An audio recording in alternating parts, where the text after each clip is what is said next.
Hello,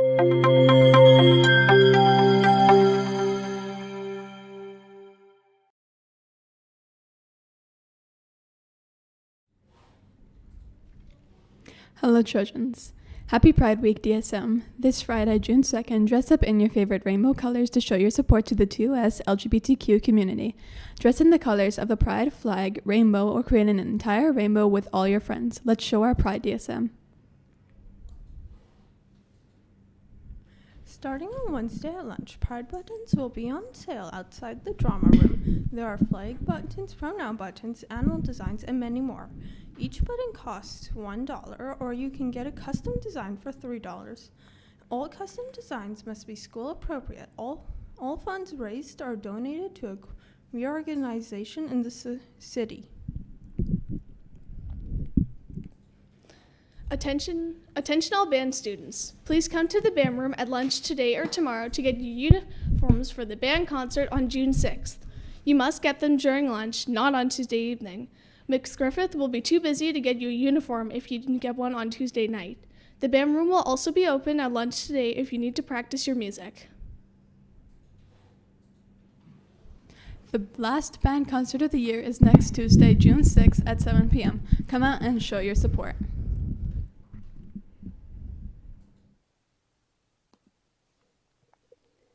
This is Martin Boyce, a Stonewall activist that gives talks about his experience growing up as a gay man in New York in the 60s and telling his story of the Stonewall Uprising. If you haven't heard of the Stonewall Uprisings, you're about to. The following is Martin's story in his own words. In 1969, New York City looked very different from how it looks today. The whole world did. Being gay was still illegal, and it was punishable with arrest. Martin remembers how at the age of 15, he was taught that as a gay person, he should not call the police. It was too dangerous. At first, he didn't understand why he was taught this lesson, but as he got older, he started to realize the danger the police represented if you were a member of the LGBTQ community.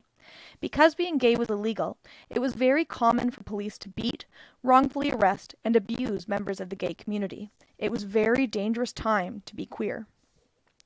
At the time, most of the safety for members of the queer community was when they were able to gather together at night in gay bars like the Stonewall Inn. It was on Christopher Street in New York, which was unofficially known as the Gay Street. Now, that's not to say that people could just hang out in clubs at night. Police would often raid the bars on Christopher Street or go undercover to arrest unsuspecting people that were trying to meet others like them. Martin would often visit the Stonewall Inn on a weekly or bi-weekly basis, and he remembers the day like it was yesterday, June 28, 1969. This was the first Pride. That night, the bar was open as usual. However, in the early hours of the morning, the police decided to raid. As Martin remembers, you were either a part of the raid, meaning you were inside being raided, or you were outside, watching and waiting to see if anyone you knew was being beaten or arrested. Martin remembers the night very clearly. It was a raid like any other, until a police officer started brutally dragging a drag queen by her hair into his police car. When he threw her into the wagon, she kicked his shoulder and he flew backward. The officer got up and walked over to the police car and started beating the drag queen with his nightstick. He was blocked by the police car door, so all you could hear was the metal hitting flesh and the small, quiet groans of the drag queen as the officer slowly started beating her unconscious. When he was done, he turned around, almost to say, "See, look what I can do to any of you." But Martin remembers that moment for another reason. He recalls that you could feel the shift in the air when the cop turned around. The officer must have seen it too, seen it in the faces of the crowd, because he took a single step back. That was when the riot began. Martin remembers that this was the moment you knew that this night was going to be different. Different than any other night in New York history. After the officer stepped back, people started throwing pennies, and when the police realized what was about to happen, they ran and hid back in the bar, barring the door and locking themselves inside. The crowd started throwing anything they could find, including garbage cans at the door. After watching their friends get beaten senseless by the officers, the community decided that it was time for a change. The crowd rushed the door, trying to get to the police officers on the other side. A member of the crowd grabbed a signpost from the ground, and with help, they started to try and beat in the door. Someone even went as far as lighting the door on fire to try to smoke the police out. Eventually, reinforcements arrived with tactical gear, but the crowd knew that they couldn't let the police end the riot because otherwise things would either return to normal or get much, much worse. But it was time to stop. So they reorganized and pushed several of the brawnier members of the crowd to the front. That group started to form a chorus line complete with singing in order to distract the police. Because of this bizarre tactic, most of the crowd was able to get away, but not before there were injuries on both sides. That night at the Stonewall Inn has been called many things. A riot, an uprising, a revolution. It was violent, chaotic, and it was scary. But it was also absolutely necessary. After that, nothing was the same. And 1 year later, on June 28th, 1970, the very first Pride Parade was held in New York City. Since then, Pride Month has grown into what it is today, along with equality rights, laws, and acceptance of the queer community.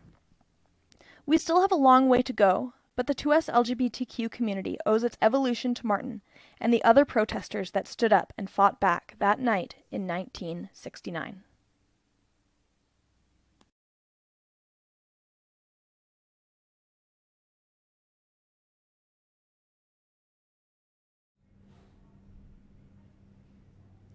Yearbook emergency. As of now, we do not have enough money to cover the yearbook cost. We need to sell more in order to make this year's yearbook. DSM, we need your help. Please get in your money by May 31st. You have 4 days left. Pay on School Zone under the section labeled School Fees, or bring money into the office. Don't miss out. The memories will last you forever, and it'll be fun when you're famous and can look back and laugh at your hair and clothes styles. Boys and girls team handball, your year-end lunch will be tomorrow at lunch in room 31.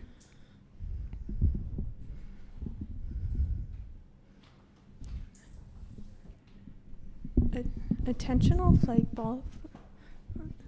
flag football players. If the weather stays nice, there will be a flag football practice today after school until 5:30.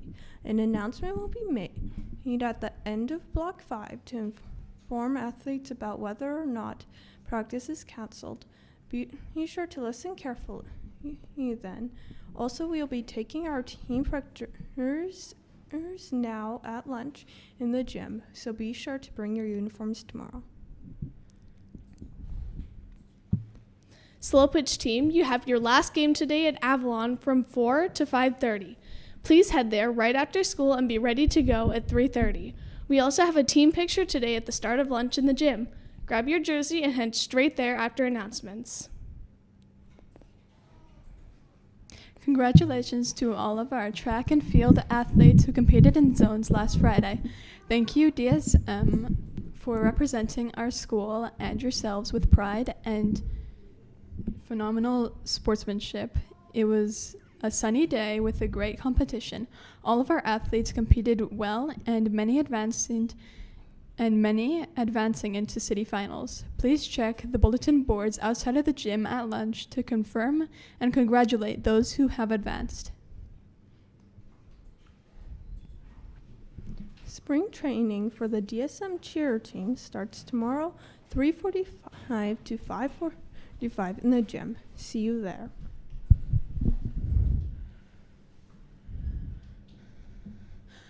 What do you call a homo police dog? A gay nine.